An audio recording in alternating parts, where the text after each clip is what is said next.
जय श्री महाकाल। कुछ लोगों ने पूछा है कि थानी क्या होता है। थानी बहुत लोगों को नहीं पता है कि ये क्या होता है, क्या नहीं होता है। तो आज मैं आप लोगों को बता दे रहा हूँ कि ये क्या होता है। थानी देखो, होता यह है कि जहाँ एक साथ भेगा, जैसे कि 10, 20, 7, 8 प्रेत एक स्थान पे हो। आप जैसे स्थान बोलते हो तो कोई देव स्थान हो गया, कोई प्रेत स्थान हो गया। तो जब ये कहीं जंगल झाड़ी या पेड़ों पे अपना स्थान बनाते हैं तो इससे थानी बोला जाता है। जब ये किसी को पकड़ते हैं तो एक साथ सभी पकड़ लेते हैं, इनको थानी ही बोला जाता है। आप अगर इनके, ये नहीं है कि आप इनके साथ गलती करो तभी पकड़ते हैं। ये आप अगर जा रहे हो, सेंट लगा रहे हो या कुछ और चीज़, या तो आप पेशाब कर दिए या तो कुछ और गंदगी वाला काम कर दिए जो इन्हें पसंद ना आए, या तो ये अपने मन से भी अगर आप सेंट वेंट या उग्र कुछ चीज़ ऐसा कर रहे हो जो उनको ना भाए, वो पकड़ लेते हैं, फिर ये परेशान करना शुरू कर देते हैं। तो इन्हें हटाने का थानी को एक ही तरीका होता है कि सबसे पहले इन्हें जानना सबसे बड़ी चीज़। आप थानी को, क्योंकि इनकी संख्या ज़्यादा होती है और ये हटा पाना बहुत मुश्किल काम होता है, क्योंकि यही यही एक दिक्कत होती है कि लोग जिसको भूत लग जाते हैं तो क्यों 5, 10, 20 तांत्रिक या जीवन 10 साल से क्यों दुखी हैं?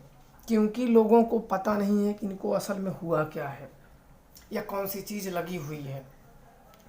तो इनमें कभी कभी ये थानी उनके ऊपर जिसको लगे रहते हैं उनके ऊपर आ जाते हैं।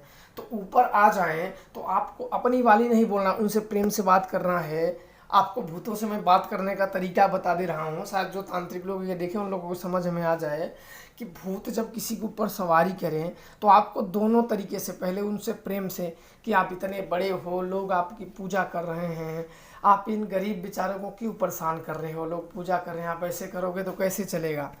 तो ऐसे आप और शब्द से इनका हालात बताने लगेंगे तो बहुत बड़ी लंबी वीडियो हो जाएगी।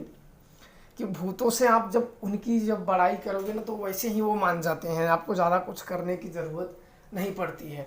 पर जब कुछ दुष्ट होते हैं तो उनके लिए आपको जब बड़ी शक्तियों का प्रयोग कर दोगे तो वैसे ही काबू में आ जाते हैं। और रही बात थानियों की, तो थानी को हटाने के लिए सबसे पहले आपको जानना जरूरी होता है कि ये कौन कौन से शक्ति इसमें हैं और ये कहाँ का थानी है। और जब ये मालूम हो जाएगा कि ये थानी कहाँ कहाँ है, इनको कैसे पकड़ लिया, क्योंकि ये मालूम हो जाता है जब आप देखोगे तो ये मालूम हो जाता है कि इनके ऊपर भूत कौन हैं और कैसे आ गए हैं। तो ये जब आपको मालूम हो जाए तो इसके बाद उस शक्ति का भोग क्या है, बहुत ज़्यादा भोग नहीं लगते हैं, बहुत लंबे चौड़े में उनको आप दे के, और जिस आदमी को लगे हैं इनसे क्षमा प्रार्थना करवा लेनी चाहिए कि मुझसे भूल हुई। जिसको परेशानी है आप वहाँ जाइए, भोग चढ़ा के और उनसे क्षमा प्रार्थना कर लें कि मुझसे गलती हो गई है अनजाने में, आइंदा ऐसी गलती नहीं होगी। इसके बाद उनका भोग वहाँ कुछ भी रख दें और इनसे प्रणाम करा लें, और इन्हें कम से कम वहाँ मना कर दें कि 1.25 महीने तक उस स्थान पे ना जाएं। क्योंकि आप अगर वहाँ से भूत हटा लिया जाए फिर आप वहीं चले जाओगे तो ये भूत क्या करते हैं ना कि फिर वापस लग जाते हैं उसी को।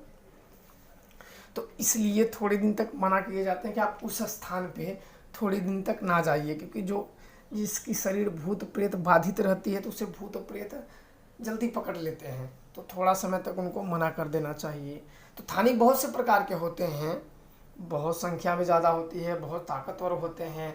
तो यही एक कारण है कि जब थानी लग जाते हैं तो लोग जल्दी ठीक नहीं कर पाते हैं। लौंग कपूर और हवन द्वारा ये तो बिल्कुल नहीं, क्योंकि आप सबसे पहले तो जानना ज़रूरी होता है।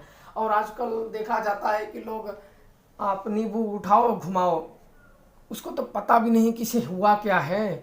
सच में अगर भूत है कि कुछ इसकी निजी समस्या है या क्या है, कहाँ से आया है, किसने भेजा है, इसमें शक्ति क्या है, ये सब नहीं। बस आप लौंग उठाओ, नींबू उठाओ, घुमाओ, रख दो, इधर करो। अब ऐसे लोग क्या करते हैं, लोग कैसे सीख लेते हैं पता नहीं ऐसे करने के लिए, क्योंकि शक्तियों को जब तक आप जानोगे नहीं, हटा ही नहीं पाओगे, उसका लाइन ही नहीं आपको पता है। पहले आपको कौन सी शक्ति इसमें लगी है, फिर उसके हटाने का तरीका क्या है, जब वही नहीं पता रहेगा तो क्या हटा पाओगे। इसीलिए लोग परेशान होंगे, ये वीडियो जो देखेंगे उसको पता होगा कि इसीलिए 8-8 10-10 साल से लोग परेशान हैं और वो इस परेशानी से निकल नहीं पा रहे हैं। मेन कारण यही होता है कि अगर भूत किसी के ऊपर आ भी जाए तो ये क्लियर नहीं कि वो सच बोलता है। वो तो इसीलिए तो भूत है क्योंकि ये भूत बहुत झूठ बोलते हैं। इनकी बातों पे विश्वास करना बहुत मुश्किल है। यहाँ बड़े बड़े स्थानों पे भूत जो बोलता है वही मानते हैं। जब तक आपकी शक्ति, क्योंकि वो तो भूत है, जब उसी के सहारे आपको चलना है तो फिर आपकी शक्तियाँ किस काम की है? आपको जो बोलता है फिर आप अपनी शक्तियों से देखना होता है कि ये सही बोल रहा है या झूठ बोल रहा है। और ज़्यादातर केसेस में मैंने देखा हुआ है कि ये 15 पैसे ही भूत सच बोलते हैं, 85 पैसे तो झूठ ही बोलते हैं। रहते कौन हैं, बताते कौन हैं? उनका नाम जैसे हैं भूत तो किसी देवता का नाम लेते हैं, किसी देवी का नाम लेते हैं, ये भरमाते रहते हैं, छल करते रहते हैं। तो मैंने बड़े बड़े स्थानों पे ऐसे देखा हुआ है कि जाते हैं बाबा लोग, जो बता दिया वो मान लेते हैं, फिर तो कहाँ ठीक होगा, फिर वो दूसरे तीसरे को, यही एक समस्या यही चल रहे हैं। तो आप लोग सबसे पहले कोई भी देखे तो आप लोग यही करिए, क्योंकि ऐसे करोगे तभी सदा के लिए ये भूत जब पूरी तरीके से मालूम हो जाएगा तो जहाँ उस भूत को आप मार दोगे या लगा दोगे वो सदा सदा के लिए आपका शरीर छोड़ के चला जाएगा। और फिर आपको पूरे जीवन में आपको या आपके परिवार को कभी कष्ट नहीं देगा। अगर वो नहीं जा पाता है, आपने लौंग कपूर या और अन्य तरीक़ों से उसको छेड़ दिया तो आप और उसे कोप को जगा दोगे। क्योंकि बाबा लोग तो क्या बोलते हैं, मैं ठीक कर दूंगा, क्या वो ठीक कर पाते हैं? नहीं कर पाते हैं, क्योंकि वो थोड़े इधर उधर कर देते हैं तो उस चीज़ को और गुस्सा दिला देते हैं, तो वो और जो दुखी है उसको और प्रताड़ना और कष्ट देना शुरू कर देता है। तो ये सब बताने के लिए तो बहुत है, पर आप लोगों को थोड़े में ही समझा दे रहा हूँ कि आप लोगों को समझ में आ जाए।